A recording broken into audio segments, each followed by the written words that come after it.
Oh man, as if I needed an excuse to watch Thunderball, Goldfinger, and On Her Majesty's Secret Service again. This movie's got 2 Bond girls and a Bond poster.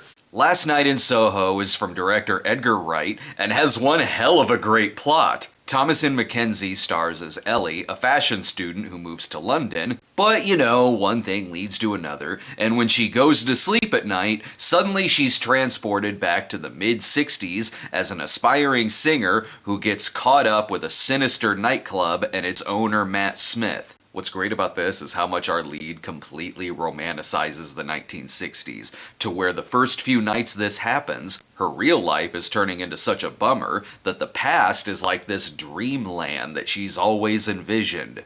She begins getting excited at the prospect of going to sleep and seeing where these nights in the 60s take her. And the soundtrack is of course fantastic, from Peter and Gordon to Dusty Springfield and a hell of a lot more. But the more she keeps dreaming, the more Anya Taylor Joy's situation turns deadly and into a murder mystery. The whole movie itself is wildly stylish, and the murder scenes in particular appear to show some love for Dario Argento. What started out as her wanting to go back into this world, then turns into her wanting to keep from going to sleep for fear of what she's gonna find next, especially when aspects of her dream keep popping up in the present. I'll give it this, never thought I'd see Nightmare on Elm Street meets Girl in Gold Boots, but here we are. Like I said, there's some pretty great stuff here, and the direction and costuming are all solid, but as for the writing, well, might as well get to it. This movie is a colossal disappointment.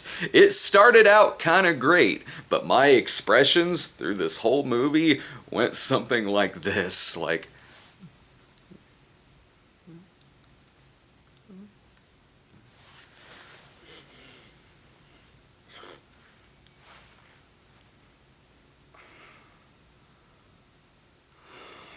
There are some standout characters in this. Thomasin McKenzie is a great lead. You really see the wonder in her eyes when she goes back in time. And when she's happy, the audience is happy. And when she's sad, you really feel for the character. Diana Rigg is of course always great, and she steals a few scenes in the movie. This was her last film appearance in a movie, same with Margaret Nolan from Goldfinger. And Matt Smith is delightfully evil and is having fun in the movie. Most of the other characters though, oh my god, are flat as hell and so beneath a movie with this kind of ambition.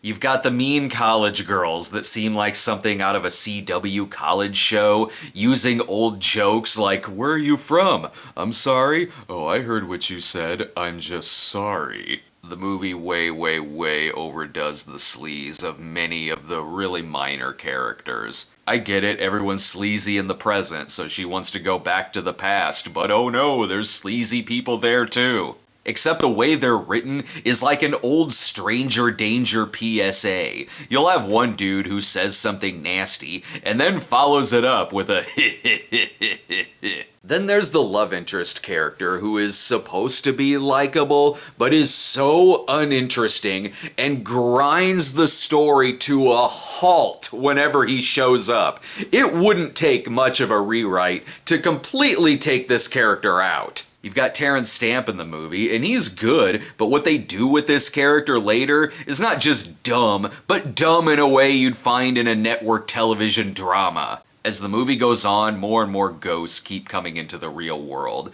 And sure, there's technically a reason they're there, but it seems like the first priority of them popping up is, hey, we're filming them really cool. But they keep doing stock horror things like making spooky, screaming ghost faces at the camera to make a jump scare. When they start screwing with her in the real world, it's less scary and more just awkward.